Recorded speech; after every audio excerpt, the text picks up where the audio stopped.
Bueno, buenas tardes a todos. Buenas tardes. Hola, profe, buenas tardes. Buenas tardes. Comenzamos la clase de consulta.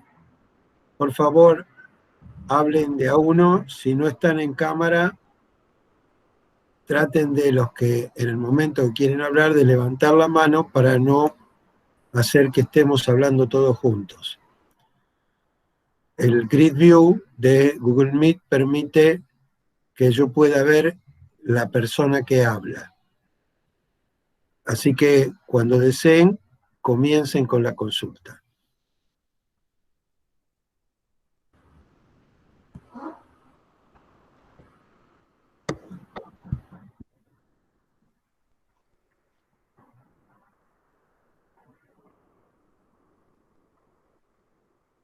Buenas tardes, doctor. Buenas tardes. Yo quería consultarle, hacer una pregunta sobre farmacovigilancia, la diferencia sobre efecto adverso y evento adverso, que por la bibliografía de lo que estuve leyendo, el evento adverso es justamente un evento que puede estar o no relacionado con la acción del fármaco, en cambio el efecto adverso sí sería la causa del fármaco, pero quería que usted me lo confirme y si está bien expresado. Sí, mejor es llamar reacción adversa y evento adverso. ¿Sí? El evento adverso es que mientras estamos viendo a nuestro paciente en una determinada consulta, percibimos algo. Eso que percibimos, que puede ser un rash, una manifestación clínica como una coluria o una colia, o cualquier otra manifestación que estamos viendo en el paciente. Y el paciente, cuando hacemos el interrogatorio, vemos que está tomando medicamentos, suplementos nutricionales, que fuma, que toma alcohol o productos herbarios, y uno piensa que esto puede ser por el medicamento o por cualquier otro de los compuestos, y no tiene la seguridad en ese momento que sea por el medicamento.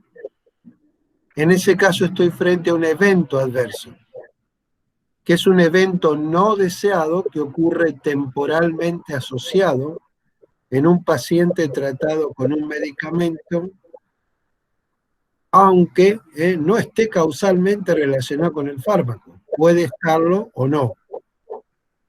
Como un accidente de tránsito puede estar relacionado con el alcohol, pero puede haber muchas otras cuestiones como la ruta, el auto, el clima, etcétera, que pudieran causarlo también. Entonces, en esa circunstancia podríamos decir que existen dos subconjuntos, matemáticamente hablando, el del evento adverso y el de las reacciones adversas. Evidentemente, no todo evento adverso es una reacción adversa, pero como usted dijo, para que un evento adverso lo podamos considerar una reacción adversa, deberemos ver la causa-efecto, es decir, que realmente ese evento adverso que estamos observando es producido por el medicamento o por la sustancia. Buenísimo, ¿Está? muchas gracias. Sí, muy claro. ¿Alguna otra pregunta?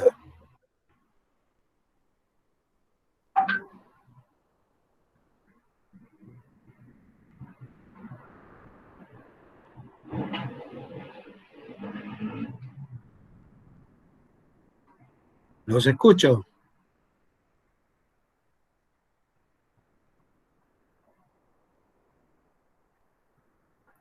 ¿Hay alguien que quiera preguntar algo?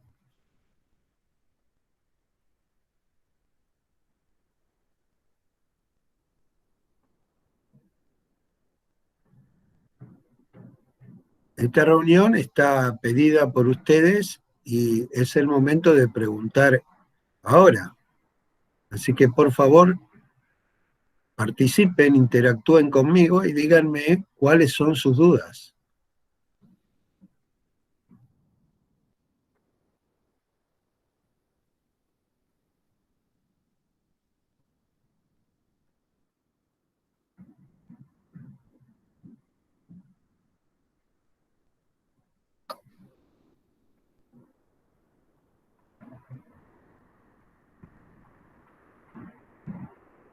Si ustedes no tienen preguntas, bueno, yo cierro la reunión y comunico al centro que no ha habido más preguntas.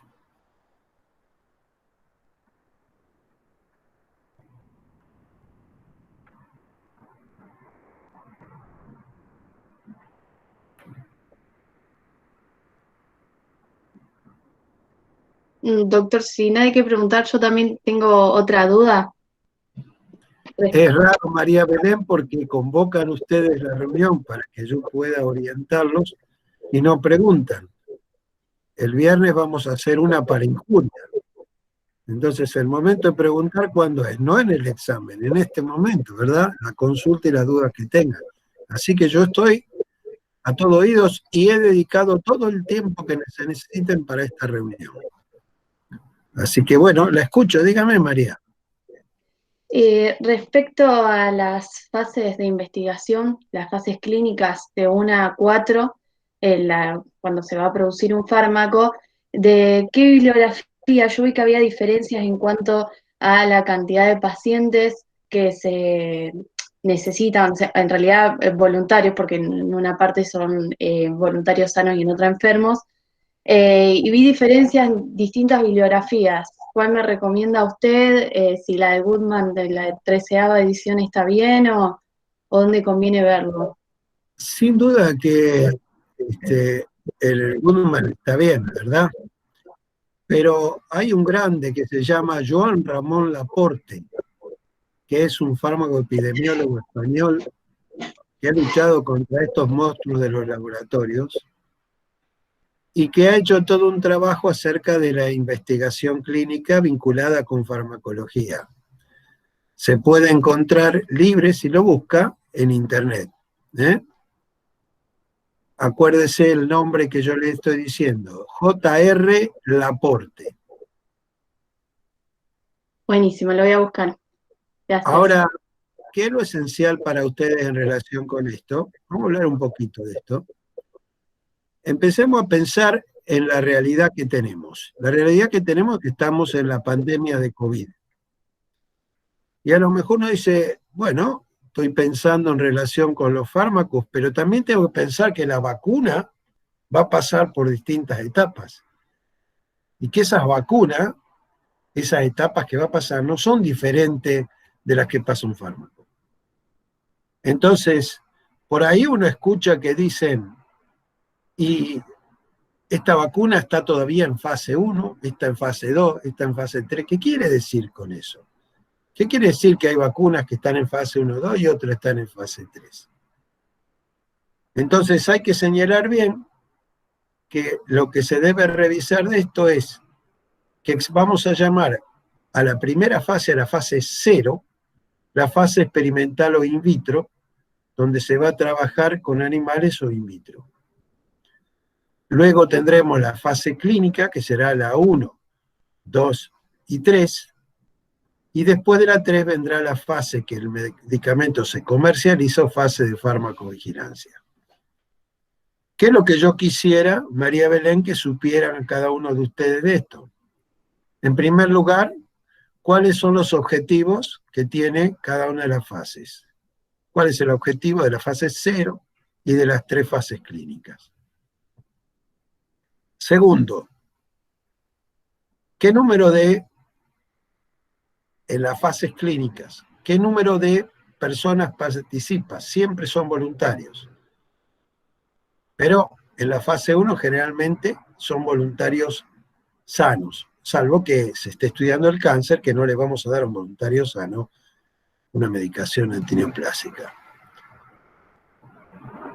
¿Qué número de voluntarios sanos? O en las otras fases 2 y 3, que en general participan pacientes, ¿qué número de pacientes participan? Tercero y esencial, ¿cuánto dura cada fase?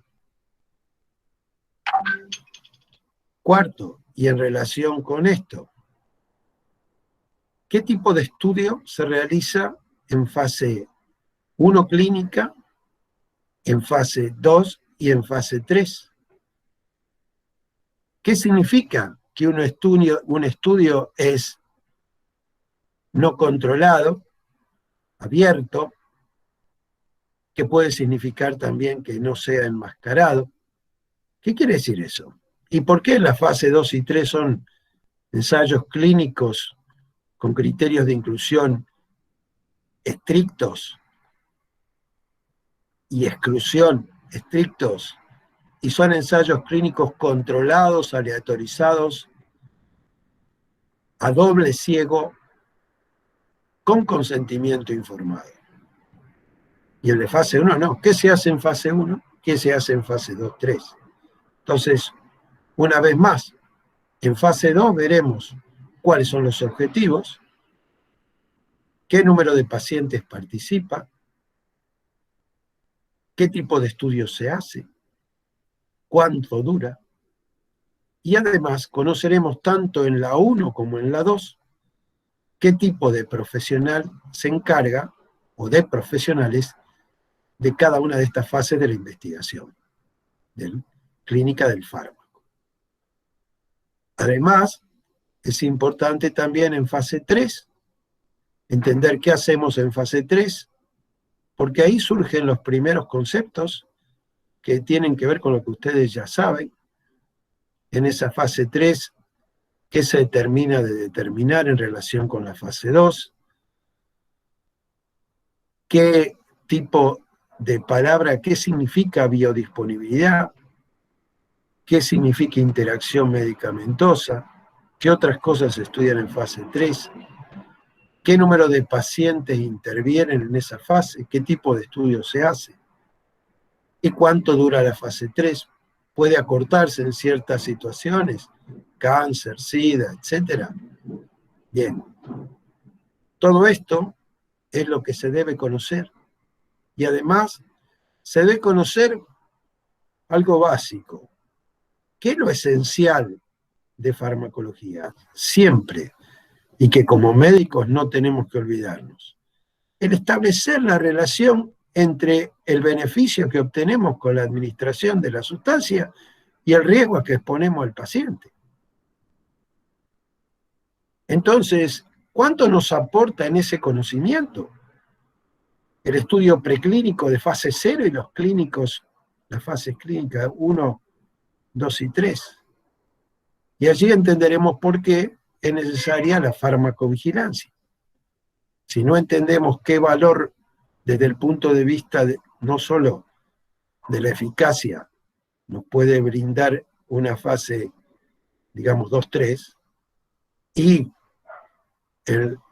lo poco que nos informa en relación con el riesgo, no entenderemos por qué existe la farmacovigilancia y la necesidad de la farmacovigilancia. Esto está muy bien en muchos libros, pero es muy ameno el trabajo que ha hecho sobre la fase de investigación.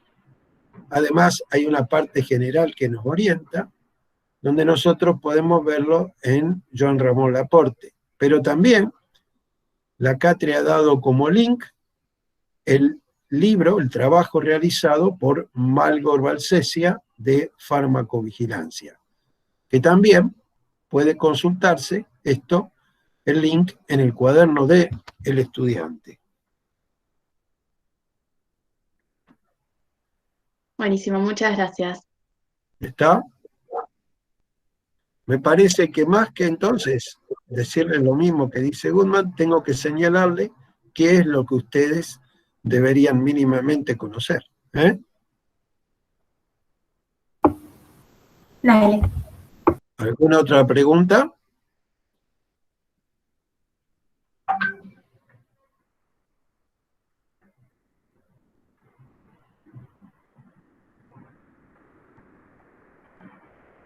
Ustedes pueden preguntarme lo que deseen sobre los 3 temas que de la farmacología que forman parte de defensa, que son corticoides, antibióticos en general, no cada uno, y además farmacovigilancia, que incluye, ojo, no solo farmacovigilancia, sino también lo que en el cuaderno del alumno tiene que ver con la prescripción razonada, en relación buenas a tardes. todas las fases. Buenas Por tardes, ejemplo, profe. ¿cómo? Buenas tardes. Le hago Buenas una tardes. consulta con respecto a lo que usted dijo de las fases en la farmacovigilancia. ¿Qué tipo qué tipo de personas abocaba a esas fases, a cada una de las fases? Y es muy Eso no me quedó diferente, claro. es muy diferente. No, eso lo tiene que saber. Yo no estaba hablando de las fases porque si no, podemos hablar 2 horas. Estoy simplemente diciendo lo que se debe saber.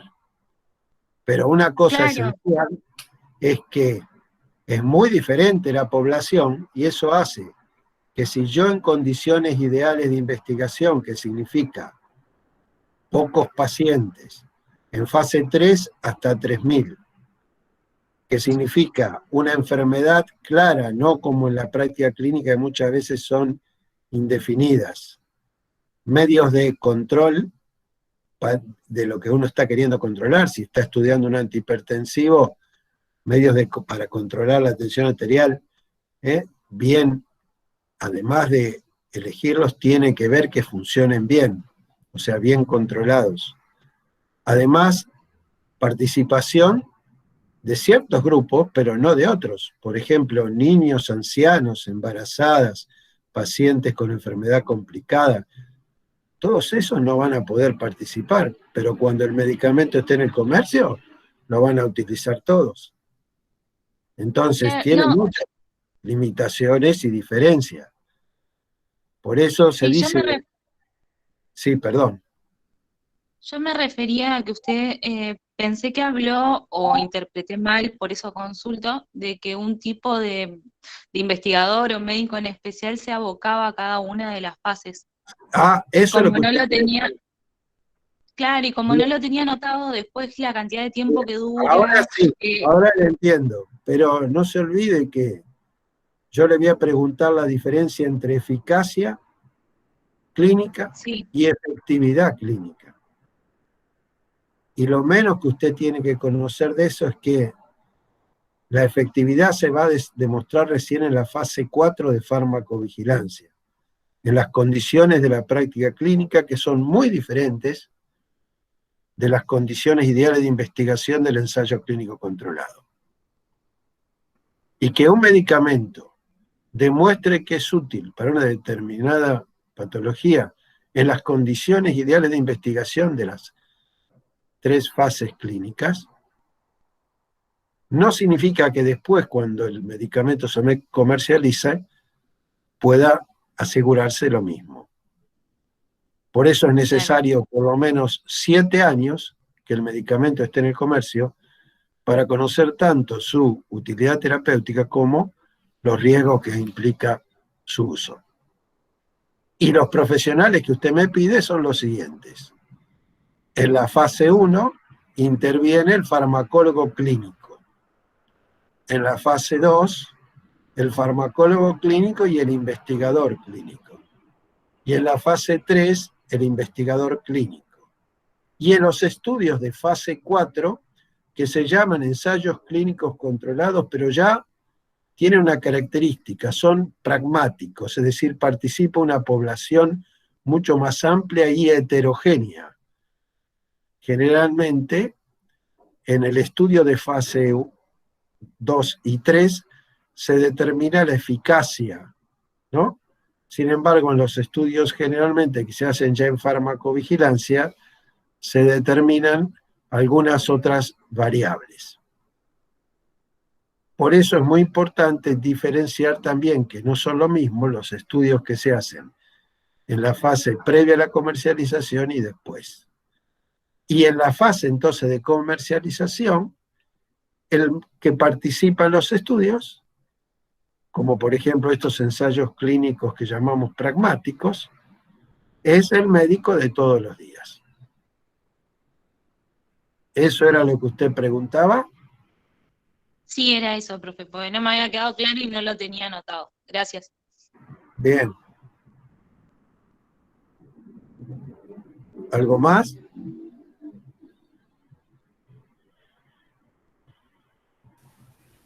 Hola, profe. Una pregunta también sobre antibióticos. O sea, las clasificaciones. ¿Cuáles clasificaciones, o sea, dice usted que hay que estudiar? Bueno, las clasificaciones que hay que conocer son, según el mecanismo de acción, Sí. según si pueden destruir la bacteria o solamente inhibir su crecimiento, según el espectro, que depende, algunos dicen bajo, medio, grande, se lo llama de distinta manera. Yo le voy a decir espectro reducido, espectro ampliado y espectro amplio. Es fundamental diferenciar esos tres y especialmente este último, porque en ginecobstetricia ustedes van a tener que tratar pacientes que tienen, por ejemplo, EPIA, que tiene que ver con la enfermedad pelviana inflamatoria, y muchas veces va a haber microorganismos que no pueden ser tratados ni con los de reducido espectro ni con los de espectro ampliado. Me refiero a esas formas de vida intermedias que no son ni virus ni bacterias. Rickettsia, micoplasma, clamidia, etc. Entonces, la característica esencial de un antibiótico de amplio espectro es que además de los que toman los de reducido y los de ampliado, toma ciertos microorganismos que no toman ninguno de esos dos. Entonces, cuando uno tiene que tratar una enfermedad así, bueno, si la mujer está embarazada, obviamente no puede usar ese grupo de antibióticos que llamamos tetraciclinas, pero sí podrá usar macrólidos. Y en ese caso uno está hablando de esos tipos de antibióticos que cubren ese tipo de espectro. Y por último, es muy importante la clasificación de los antibióticos según el mecanismo del efecto antibacteriano. Esto los clasifica en dependientes de concentración y dependiente de tiempo. Y a su vez, los dependientes de tiempo en de persistencia breve y de persistencia larga. En cada una de estas clasificaciones hay que conocer cuáles son los parámetros farmacocinéticos, farmacodinámicos, etcétera, que tienen que ver con la efectividad del antibiótico como antibacteriano. Es decir, por ejemplo, no voy a citar todos, si hablo de cociente inhibitorio, es la relación entre la Cmax y la Sim.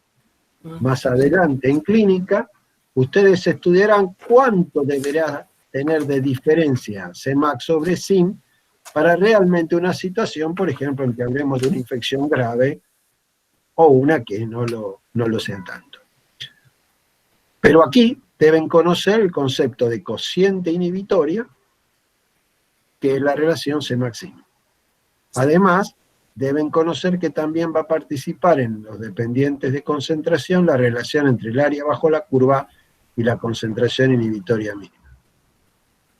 Asimismo, en los dependientes de tiempo, deberemos conocer cuál es el parámetro fundamental que tiene que ver con su mecanismo de acción antibacteriana, que ahora ya no es la ordenada, sino la abscisa, el tiempo por el cual la concentración del antibiótico permanece por encima de la Sim. De acuerdo a esto, también como dije antes, hablaremos de antibióticos de persistencia breve y de persistencia larga. En esto lo más importante, en el de persistencia breve, es el tiempo que permanecen por encima de la Sim. ¿Por qué es importante recordar esto? Porque esto nos dirá cuál será la frecuencia de administración de los distintos antibióticos y cómo podemos lograr el mejor efecto antibacteriano y evitar esas recaídas, por ejemplo, reinfecciones o lo que fuera, con un uso adecuado de los antibióticos. Y disminuir la toxicidad. Es decir, lograr una adecuada efectividad minimizando la toxicidad. En ese sentido, la característica de los antibióticos dependientes de concentración hacen que se puedan administrar con un intervalo prolongado, ¿sí? Una dosis grande, claro, por supuesto, ajustado siempre al paciente. Por ejemplo, si el paciente tiene disfunción renal, hay que ajustar la dosis de acuerdo a su disfunción renal. Sin embargo, los de persistencia breve hay que darlos cada tiempo medio y no dejar, porque en el caso de los primeros, si la concentración cae debajo de la CIM, en los dependientes de concentración, la actividad fagocitóxica que persiste, es decir, el efecto postantibiótico residual, mantiene la efectividad del antibiótico, pero en los de que dependen del tiempo, si caen debajo de la CIM, y ahí se acaba la efectividad. Entonces hay que darlos más seguidito, de acuerdo al tiempo medio del antibiótico. Y finalmente los de persistencia larga dependerán sobre todo del parámetro AUXIM, área bajo la curva, concentración inhibitoria mínima, pero para lograr una AUXIM elevada tendrán que tener un tiempo sobre la CIM también elevado. No hace falta que se acuerden todos los antibióticos que dependen de concentración o dependen de tiempo. Algún ejemplito que ustedes quieran darme. ¿Está?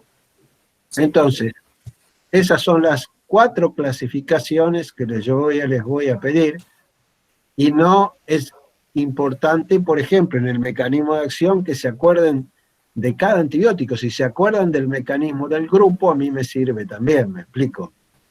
Por ejemplo, aminoglucósidos es bueno, y tomarlo desde varios de estos puntos de vista. Es decir, aminoglucósidos, bueno, actúan inhibiendo la síntesis proteica a nivel de tal subunidad, ¿sí? No hace falta decir fino cómo lo hace. Simplemente decir inhibe la síntesis proteica actuando sobre tal punto. Y relacionarlo. ¿Y es bactericida o es bacteriostático? Y sí, los aminoglucósidos son bactericidas. Y es importante eso, sí, porque si el huésped está inmunodeprimido, yo tengo que usar bactericida. Si no, podré usar bacteriostático y que el sistema inmune del paciente haga el resto. Esto es defensa. Y eso lo tengo que saber. ¿Está? Bien. Entonces, estas son las 4 clasificaciones, y yo recomiendo, si tiene el Goodman 12 o el Goodman 13, hay que tener cuidado porque al principio habla un montón de fórmulas que no se las vamos a pedir, que son más para farmacólogos o infectólogos. Y yo quisiera que vean esto que estoy diciendo así como lo estamos viendo. Así que si tienen el 12 o el 13 y lo quieren leer por allí, está bárbaro. Pero lo menos el libro que deben utilizar es el Goodman y Gilman, edición 11, en la parte de ingeniería de antibióticos. Si usan los otros está bien, pero no menos que esto que estoy diciendo.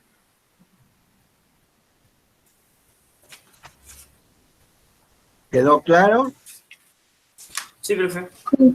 Gracias. ¿Alguna otra pregunta? Buen día, profe. A mí no Buen me queda día. muy clara Buenas la tardes. diferencia. Buenas tardes, Maca. Buenas tardes. La definición del triple ciego, como que o sea, no, lo de que hay otras personas que no saben, aparte del investigador. Bueno, porque tenés un observador y uno que tiene que ver con la investigación, está siguiendo la investigación, ¿verdad? Cuando vos tenés el observador y el paciente que no saben, estás hablando de un doble ciego, ¿sí? El paciente es un simple ciego. Y si el investigador que está siguiendo la investigación no sabe, hay un triple ciego. Pero siempre hay alguien más que sabe la realidad. Ahora, la mayoría de los ensayos clínicos controlados no son a triple ciego, son a doble ciego, y se diría que serían ensayos clínicos controlados, aleatorizados a doble ciego, con criterios de inclusión estrictos y de exclusión, y con consentimiento informado. ¿Está? ¿Se entendió? Sí, gracias. ¿Se entendió, Macarena? Sí, sí, muchas gracias. Bien.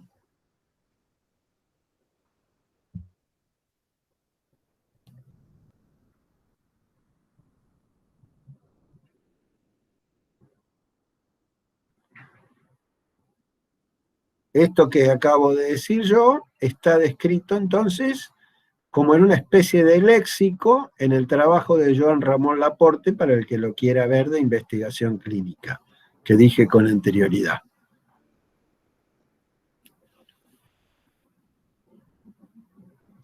Profe, y a etiqueta abierta, que sería en la primera fase, ambas partes saben. ¿Clínica o qué fase estás hablando? ¿De las clínicas o estás hablando de la preclínica? Fase clínica 1. 1, perfecto.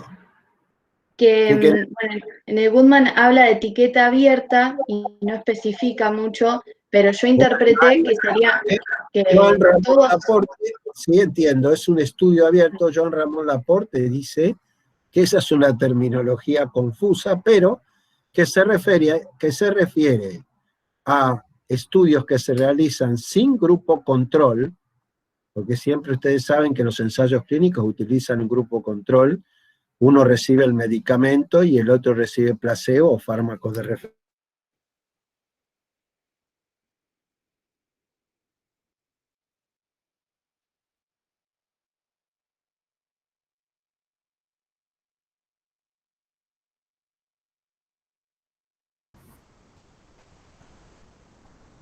Bueno.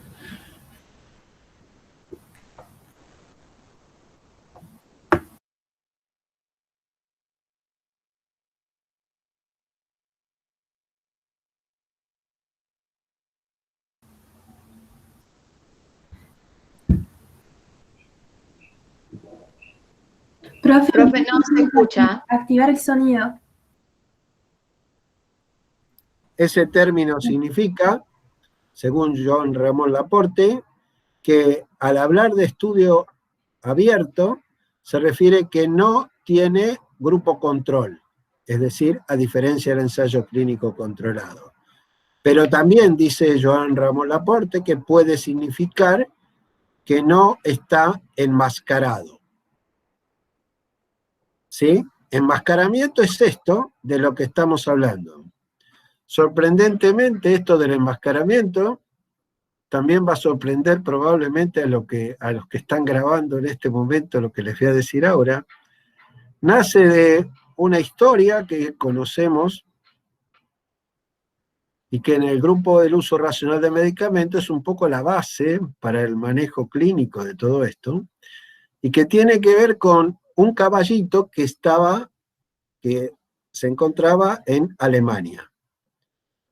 Y que cuando los investigadores se acercaban al caballo y decían, por ejemplo, 1 más 1, el caballo movía la pierna 2 veces. Pero si venía un investigador, por un lado, y el otro, y volvían a hacer la misma pregunta, el caballo siempre marcaba mal con él. Bien.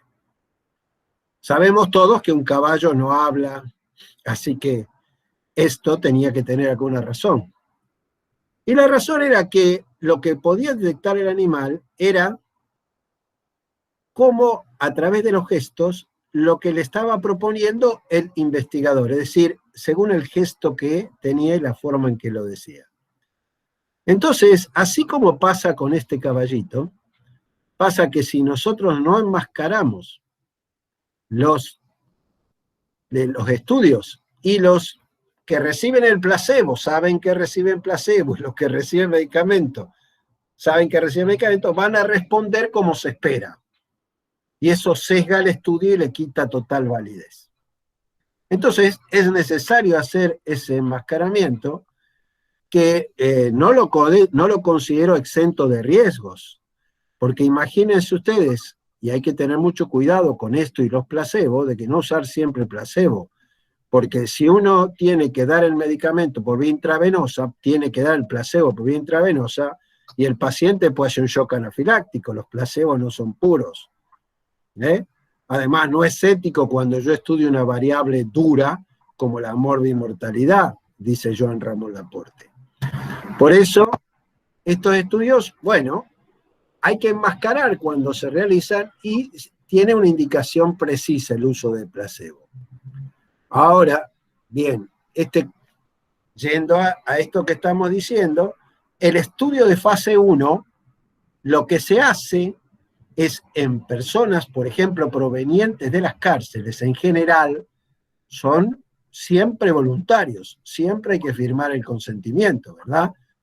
No se puede incluir, por ejemplo, a un estudiante de medicina en Estados Unidos o de ciencias de la salud porque se consideran vulnerables, porque para participar, para conseguir dinero y las carreras son carísimas, harían cualquier cosa. Entonces no pueden. Pero muchas veces se sacan de las cárceles y desde el punto de vista de estas personas, son personas sanas. Si alguna vez hay que estudiar un antineoplásico, en fase 1 no le podemos dar, ustedes saben los efectos tremendos sobre la sangre, la inmunidad, la parte del sistema nervioso que tienen estos medicamentos, así groseramente lo digo, y no le podemos dar a un voluntario sano. Entonces ahí se usan pacientes, pero si no son voluntarios sanos. Entonces empieza con una dosis baja y se va subiendo. No hay grupo control, es ese individuo, ese voluntario sano que le vamos aumentando la dosis. Si los efectos que van apareciendo son intolerables, interrumpimos la fase y no se sigue estudiando la sustancia química. ¿Está? Esa es la utilidad fundamental, determinar entonces seguridad farmacocinética y farmacodinámica en voluntarios sanos, ¿sí? En general. Eso es lo que se hace en esa fase. Por eso esos estudios suelen no tener grupo control y, como dice Laporte, también puede significar que no son enmascarados, ¿sí? O sea que no son a simple o a doble ciego, cuando los ensayos clínicos controlados son en general enmascarados por lo que dije. A doble ciego con consentimiento informado y al azar, totalmente repartidos al azar, porque nosotros llamamos al ensayo clínico controlado el patrón de oro de los estudios. Es un estudio de tipo analítico experimental, con grupo control, y lo importante que nos aporta este estudio es que al hacer esta división al azar, esta aleatorización, en inglés decimos randomización, nos aseguramos una distribución homogénea de las características de la población en los grupos en estudio y control, con la única diferencia que vamos a tener, que es que uno va a recibir el medicamento y el otro recibirá un placebo o un fármaco de referencia. ¿Está? Y son poquitos, entre 30 y 100 voluntarios sanos. Pero es un estudio clave. Y en la ética de la investigación, que ustedes saben que se ampara en todo lo que tiene que ver con los principios del Sinsky, Nuremberg, etc., no es posible pasar a otra fase si no se ha hecho primero una fase 1. Es imprescindible en vacuna, en lo que fuera. Tenemos que hacer una fase 1. ¿Está? Sí, profe, respecto a lo que usted decía, en la fase 1, como son individuos sanos, por ejemplo, estamos probando un antihipertensivo o un fármaco tiroideo, por ejemplo, T4, al individuo ser sano, va a empezar a desarrollar, por ejemplo, hipotensión o todos síntomas de hipertiroidismo, porque en realidad no necesita la hormona. En ese caso, ¿se corta rápido la prueba o cómo es? Porque como no necesita... No, la idea es que no se estudie un fármaco, un fármaco para una dolencia que ya existe un tratamiento que es eficaz, o efectivo, mejor dicho. Solamente cuando no tenemos, ¿verdad? Tampoco sería ético eso, y eso muestra muchas veces que como se desoye esto que usted está diciendo, Pueden salir al comercio, como en Francia, fármacos que hasta el 50% no hayan demostrado que son útiles, que no son realmente esos 4.000 fármacos, que creo que son ese número, realmente útiles para el tratamiento como innovación terapéutica. Las verdaderas innovaciones son muy poquitas. ¿Está? Claro, sí, sí, sí. No debería y no sería ético investigar una sustancia para una dolencia que ya tenemos un tratamiento efectivo. ¿Se entiende? Sí, ya. ¿Alguna otra pregunta?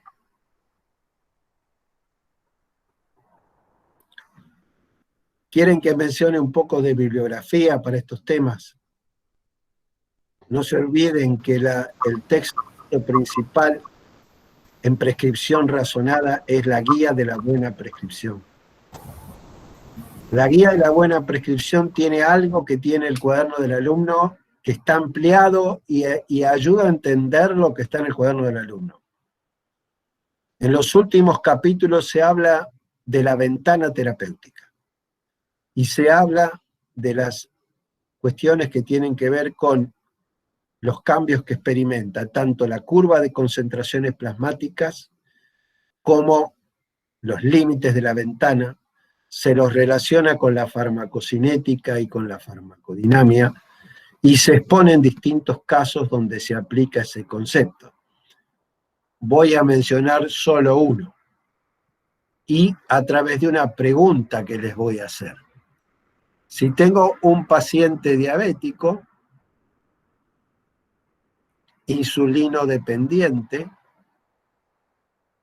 el paciente no está en hipoglicemia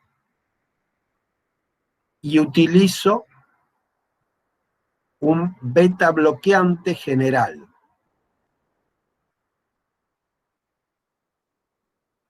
Ustedes, el que han estudiado hasta ahora, si no me equivoco, en injuria sería el propanolol, ¿sí? Que lo compararon en esa época que estudiaron esto con atenolol. Bueno, entonces, el requerimiento de insulina de ese paciente en presencia del beta bloqueante, ¿será mayor o menor? ¿Qué se modificó? ¿La curva de concentraciones plasmáticas o los límites de la ventana terapéutica? La interacción que ocurre aquí entre el beta bloqueante y la insulina que dijimos antes, ¿es farmacodinámica o es farmacocinética? ¿Me explico ahora? Entonces, está muy bien este ejemplo en la guía de la buena prescripción, búsquenlo, porque lo van a encontrar. ¿Qué les parece a ustedes? Los requerimientos de insulina en un paciente con un beta bloqueante general, que no está en hipoglicemia. ¿Van a aumentar o no? Sí, creo que aumentarían. Sin la menor duda van a aumentar. La pregunta entonces es, ¿por qué van a aumentar? ¿Qué se modificó?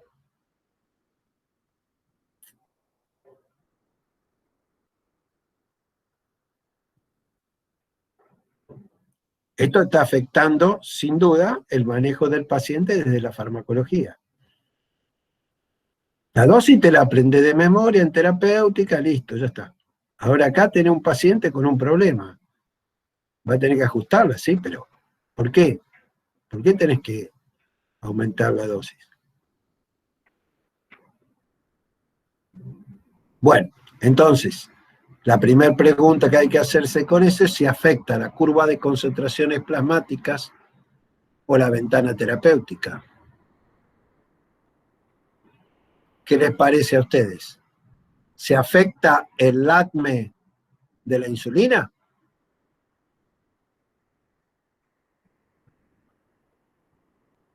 ¿O se afecta la farmacodinamia?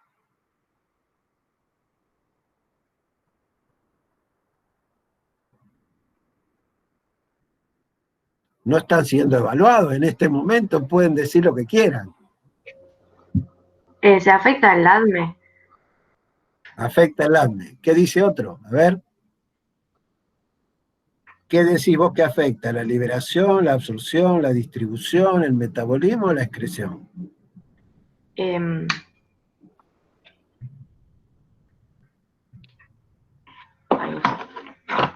Había razonado recién y ahora ya me mezclé. Bueno, no importa. Cualquiera puede hablar o decir lo que, aportar.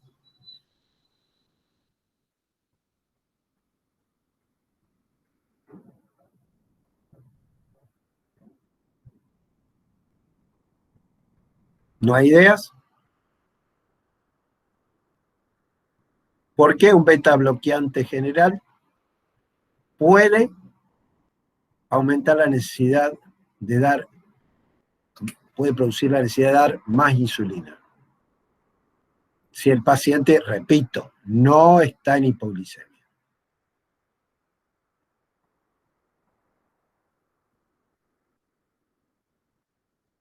¿Por los receptores? Por los receptores. Bien. ¿Qué receptores?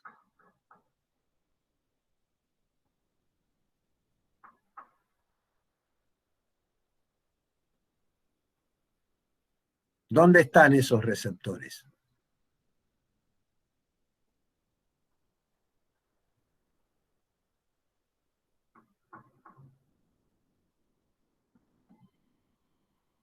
Estoy hablando de insulina. ¿Dónde pueden estar? ¿En dónde? En el Las páncreas. células, los tejidos. Acá dicen en el páncreas y vos decís en qué tejido, a ver, que no escuché. En las células en general, en los tejidos, decía yo. ¿A vos te parece que va a afectar la insulina por estar en los tejidos en general? ¿No hay sitios específicos donde se regule la secreción de insulina?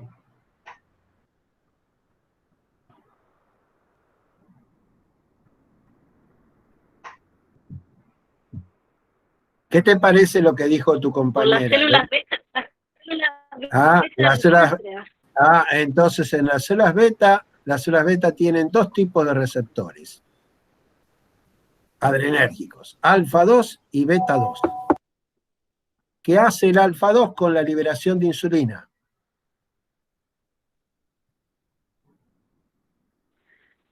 La inhibe. Claro, porque está acoplado a la proteína GI. ¿Qué hace el beta 2 con la secreción de insulina? Nos favorece. La, Favorece. O la claro, estimula. porque el beta 2 está La acoplado a síntesis. GI. Escúchame, estamos hablando de síntesis de insulina y de inhibición de la síntesis. Sí, está acoplado a GS. ¿Qué hace? Favorece la síntesis y liberación de insulina, ¿verdad? ¿Qué pasa si uso un beta bloqueante? ¿Puede producirse ese estímulo? No, bloquea la síntesis de la insulina. Claro, entonces se bloquea este beta bloqueante general, estará impidiendo esa acción que los agonistas beta tenían a nivel del beta 2. ¿Y qué acción predominará entonces? Si una balanza está bloqueada y la otra balanza, ¿verdad? Claro. ¿Acoplada a qué receptor dijimos? Alfa. Bien. Entonces lo que se producirá en presencia de un beta bloqueante general será una disminución, una inhibición de la secreción de insulina. ¿Estamos? Sí. ¿Qué se modificó, el ADME o los límites de la ventana terapéutica? El ADME, porque no hay liberación de insulina. ¿Es la insulina? ¿En dónde está ocurriendo eso? ¿Liberación está ocurriendo a nivel de los receptores o a nivel de todo lo que tiene que ver con una pastilla que se disgrega o algo así? A nivel de los ¿Dónde está ocurriendo eso? A nivel de los receptores. Entonces, se En la parte modificó farmacodinámica.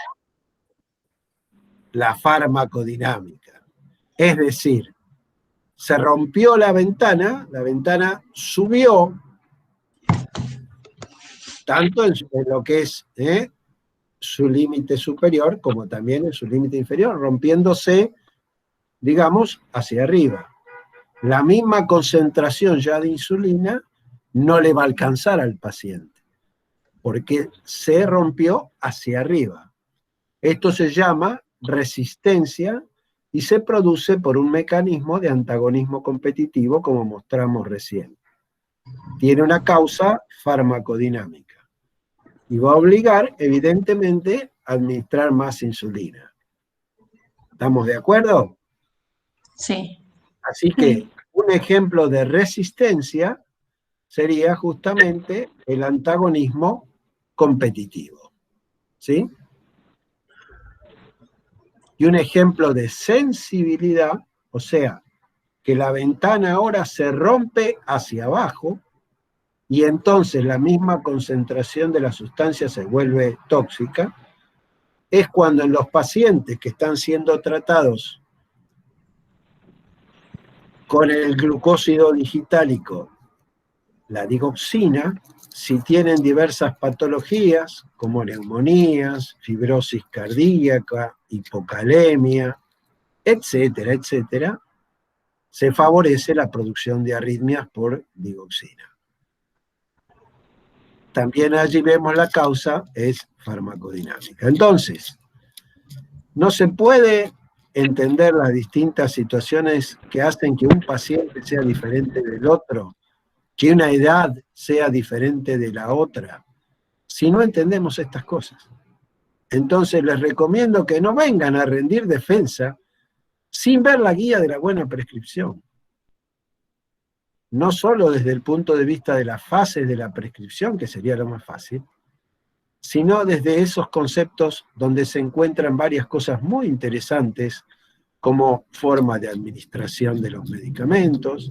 También pueden encontrar fuentes de información en general y un análisis detallado de la ventana terapéutica. ¿Está?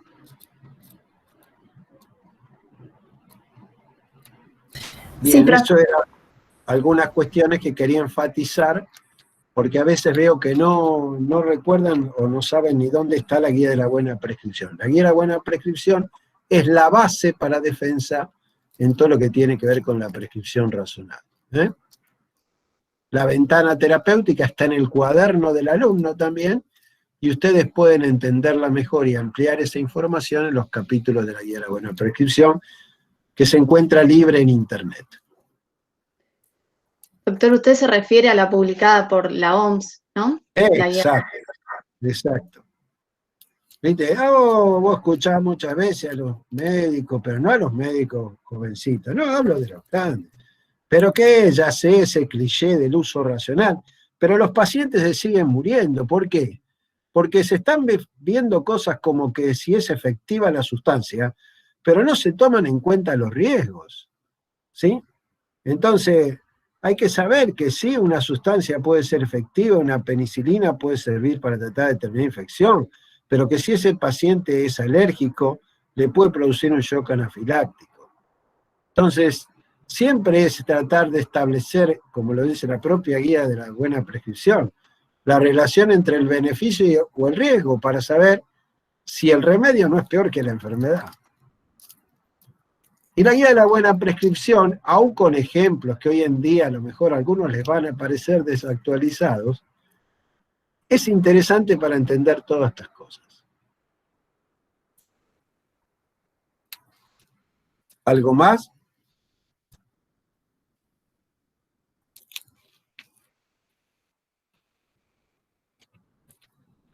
Profe, ¿No? con respecto al tabaco,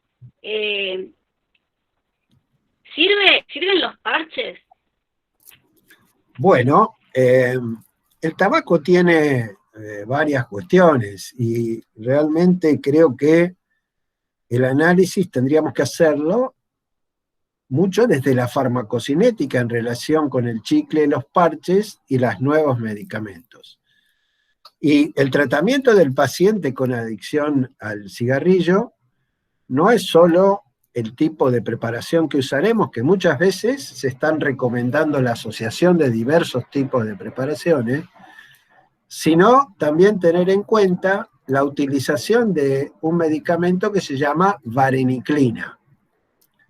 Pero para utilizar la vareniclina, que tiene que ver con una sustancia que actúa a nivel de los alfa-4 beta-2, hay que saber, a nivel del sistema nervioso central, hay que saber primero si a ese paciente puede o no debe utilizar, o sea, tanto conocer las indicaciones como las contraindicaciones, qué cuestiones que tenga el paciente no lo permitirían utilizar, y sobre todo entender que previo a la administración, en farmacología quisimos enseñarles que existían una serie de test que evalúan dos cosas fundamentales, como son la dependencia y el deseo de dejar, o no, como el test de Fagerström, por ejemplo, que es, o el test de Richmond, también existe otro más que se llama de Glover, y que deben ser realizados para ver qué paciente es candidato a la utilización, por ejemplo,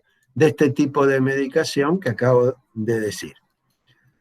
Aparte de eso, recordar que el chicle, por ejemplo, si uno lo compara con la forma de parche, el parche es mejor que el chicle, porque por lo menos el parche, a través de su difusión desde el receptáculo hacia la piel, lo que va a hacer es durar más tiempo la concentración plasmática que lo hace el parche.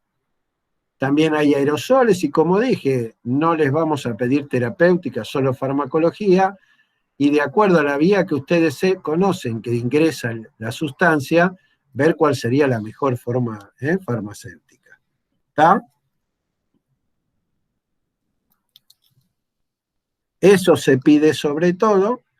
Aquí es una noción que podemos repasar, pero el tema nicotina está incluido en el área injuria, ¿verdad? Es más, hay una UP donde alguien que trabaja en una oficina fuma, come hamburguesas, etcétera, ¿no? Y tiene el abuelo, como antecedente, un abuelo libanés. Bien, eso se estudia allí, pero se puede hacer alguna pregunta en relación con lo que les acabo de decir, ¿no?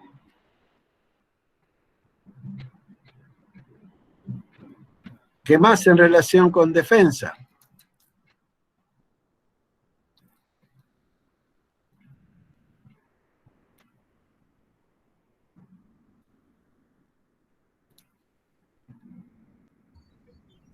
Fíjense que ustedes tienen hoy el volante. Ustedes dicen cuándo dejamos la consulta. Profe, ¿qué tan profundo hay que saber el tema de corticoides? Bien, te cuento que una cuestión que sería fundamental es no confundir la terapéutica con la farmacología. Por eso la farmacología la podemos llamar las bases farmacológicas de la terapéutica. Y en cuanto al tema corticoides, es esencial comenzar a estudiarlo primero con un repaso rápido de fisiología y algunas cuestiones de química. En farmacología, como siempre, hay lo que ustedes tendrían que haber visto en su cuaderno del alumno, que es lo que llamamos el formulario terapéutico, que tiene ciertos aspectos esenciales que nos ayudarían a estudiar corticoides. Por ejemplo, la primera de las columnas que podríamos escribir es el nombre genérico del corticoide. Y bueno, dentro de los nombres genéricos que les vamos a pedir lo que sería el cortisol o hidrocortisona, le vamos a pedir la prednisona, le vamos a pedir la meprednisona, le vamos a pedir el corticoide que llamamos dexametasona y la betametasona, y no solamente el nombre que tiene cada uno de estos, también hay otros, triamcinolona, etcétera, no voy a entrar en esos, sino cómo se clasifican según la vida media. Entonces, corta, intermedia y larga, y por ejemplo, cuando ustedes mencionen el cortisol o la cortisona, dirán, bueno, este es de vida media corta. ¿Por qué? Porque está entre 8 y 12 horas. Cuando nombren la dexametasona y la betametasona, dirán, tiene una vida media larga, más de 36. Y la intermedia, como la prednisona, por ejemplo, la prednisona, etcétera, diremos entonces que son intermedias y que están entonces entre esas 12 y 36. Entonces hay que conocer esos nombres que estamos diciendo, ¿eh? Y por supuesto hay un mineralocorticoide prácticamente puro, 125-10 aproximadamente la diferencia entre el mineralo y el gluco, que es la fluorhidrocortisona que tienen que conocer. Una vez que hacemos eso, entonces ponemos perfil farmacológico. Entre el perfil farmacológico y el nombre genérico del compuesto, tenemos que ir a lo que se llama eficacia. Ya saben ustedes lo que hemos dicho hoy de eficacia, que señalaba las posibles utilidades. Pero no hace falta conocer para farmacología ni para tercer año todas las indicaciones de los corticoides, sino algunos ejemplos, pero no se estudien todas las que aparecen en los libros, porque al hablar ya de todas las indicaciones, eso es meterse en terapéutica y en clínica. En la parte de perfil farmacológico, sí, hay que hacer un resumen de la farmacodinámica de los corticoides y también de la farmacocinética como grupo, no de cada uno, sino qué procesos, cómo son transportados, cómo son metabolizados, pero en general. También allí, en la farmacocinética, será muy importante todo lo que tenga que ver con las vías de administración de los corticoides, que ustedes saben que prácticamente son todas. Entonces, allí se pone eso. Luego, continuaremos, entonces, tratando de establecer, aparte en el cuadrito, todo lo que tiene que ver con cómo debemos manejar esos corticoides, que no los incluimos en el mismo cuadrito, sino aparte, y que tiene que ver con efectos que ocurren en relación con el manejo de los mismos, si ellos se administran en forma prolongada y a dosis alta, y efectos que vienen por su supresión.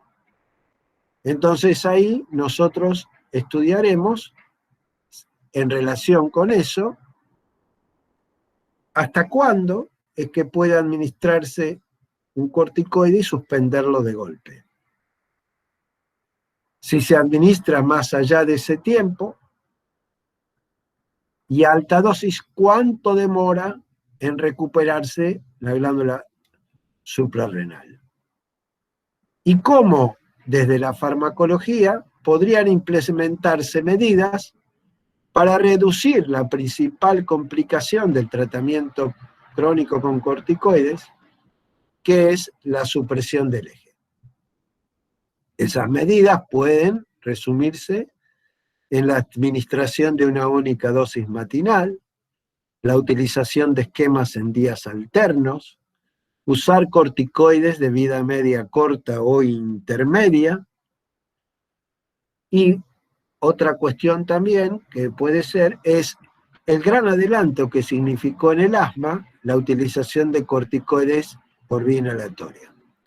A últimos tiempos lo van a aprender con dosis en clínica. Se utiliza la internación del paciente con problemas reumáticos graves para hacerle una dosis grande o un poco más chica, que es lo que llamamos los pulsos de corticoide, y con esa internación de un tiempito, unas horas, evitamos tener que darle por largo tiempo a esos pacientes con enfermedad reumática complicada administrarle corticoides. Entonces hay que conocer estas formas que tenemos para disminuir la supresión del eje durante el tratamiento con corticoides. Todo eso lo resumimos en un cuadrito aparte. Luego entonces podemos pensarlo. Si tuviéramos un paciente que se decidió tratarlo con corticoides, a través del método de prueba-ensayo, vieron ustedes que uno va buscando la dosis más baja que controla las manifestaciones clínicas, porque cada vez se descubre que los corticoides con dosis más bajas ya producen efectos indeseables. Bueno, entonces habrá que decir pensar qué estudios habría que hacerle al paciente en relación con lo que yo sé de los corticoides, en relación con sus reacciones adversas. Entonces ustedes ahí estudiarán los mecanismos de las reacciones por el uso de dosis suprafisiológicas de corticoides, y ahí surgirán, si lo piensan desde el punto de vista de los estudios que debemos hacer antes y durante el tratamiento de esos pacientes, la aplicación concreta del conocimiento de ese tipo de efectos.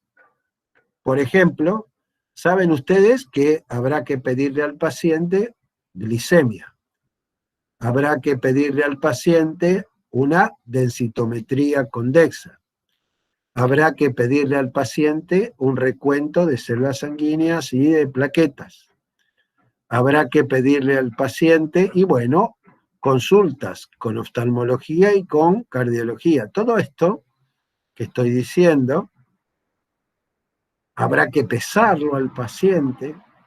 Todo esto tiene que surgir a partir del conocimiento que tenemos de las reacciones adversas por corticoides que se producen por el uso de dosis suprafisiológicas por tiempo prolongado.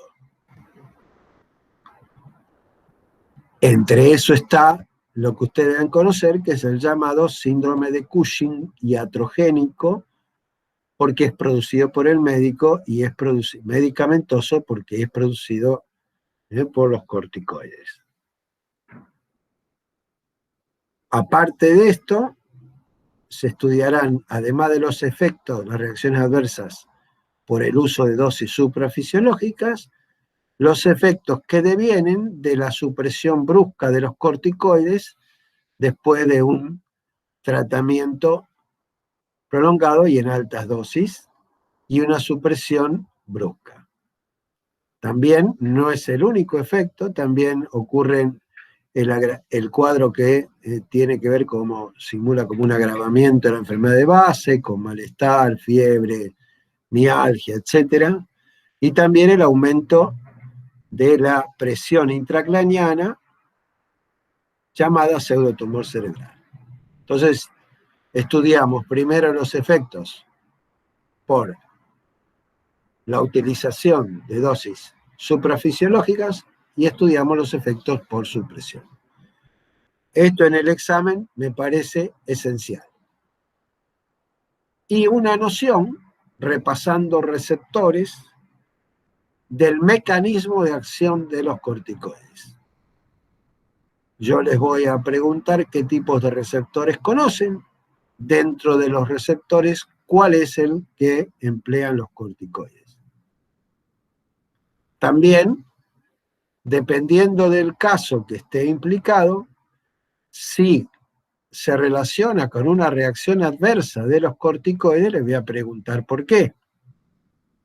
Por ejemplo, un paciente que viene, que está sumamente pálido, sudoroso, hipotenso, bueno, ¿qué le puede estar pasando a ese paciente?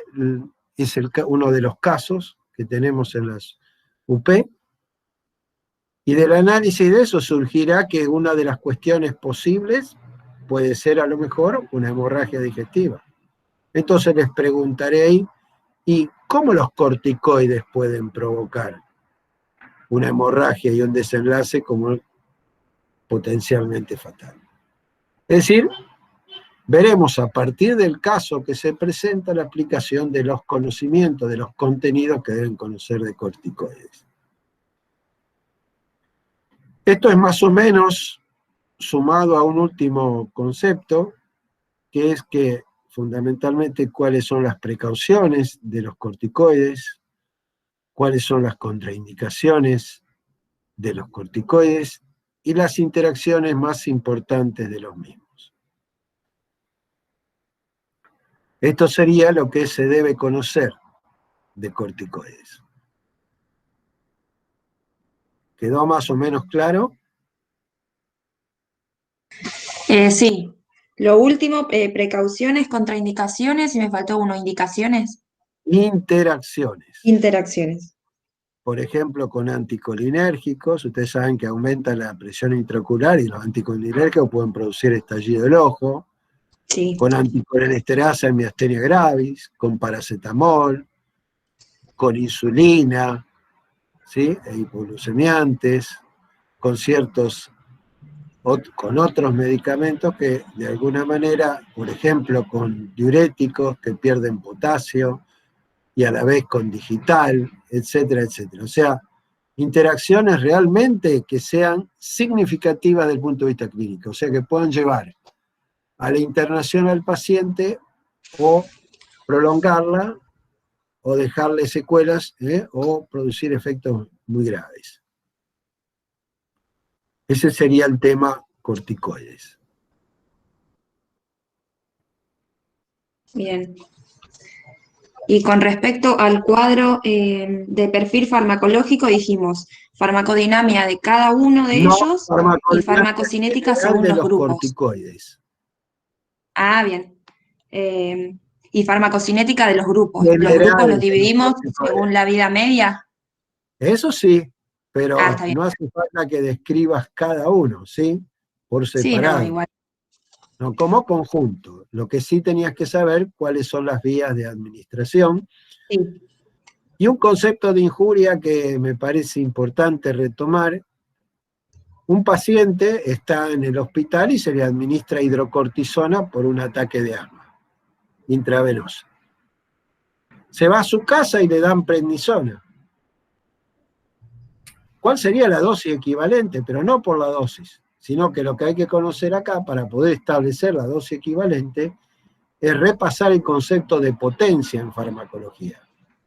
Bien. Y en el cuadrito que aparece en Goodman y Gitman está la potencia de cada uno de estos corticoides.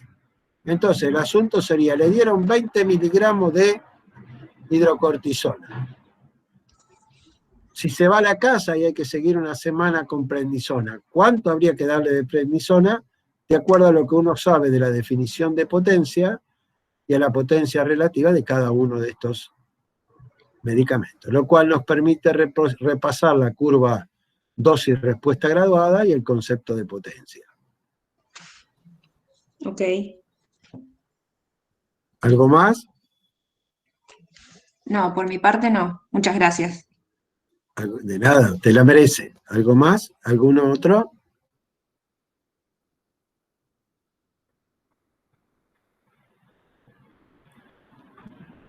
Por favor, solamente me despido de ustedes y les pido que no solo lean farmacovigilancia, sino recuerden las etapas de la prescripción razonada, porque se les puede preguntar cosas como, ¿por qué no cumple el paciente? ¿Qué es la ventana terapéutica? ¿Cómo se ajusta la dosis en una insuficiencia renal? ¿Sí? ¿Qué medicamentos recuerda usted que haya que suspenderlo despacio o aumentar despacio la dosis? O sea, todo eso que estoy diciendo está en el cuaderno del alumno. ¿Sí? Si un medicamento produce efectos indeseables y no está contraindicado, ¿y qué hacemos? Y si un medicamento, por ejemplo, no produce efectos indeseables, no tiene interacciones, no tiene contraindicaciones, ¿qué hago? Entonces, esas posibilidades están reflejadas en el cuaderno del alumno y yo quiero que ustedes la lean. Finalmente, los médicos cometemos un error común que lo vamos a llamar abusos de prescripción. Y ustedes deberán conocer entonces cuáles son los tipos de abuso de prescripción, ¿sí?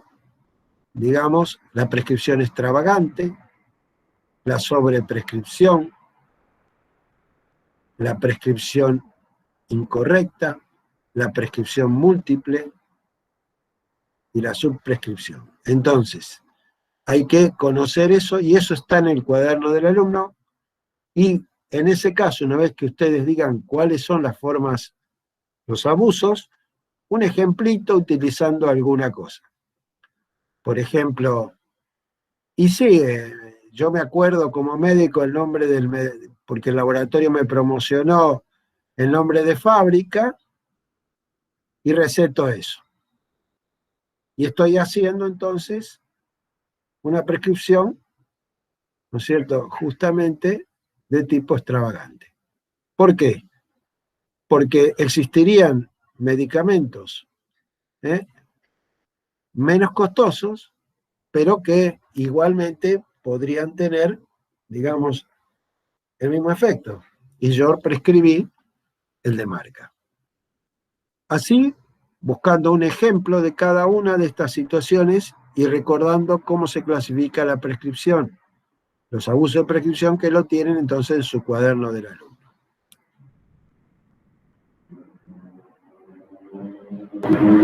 Si no hay más preguntas, cerramos acá entonces.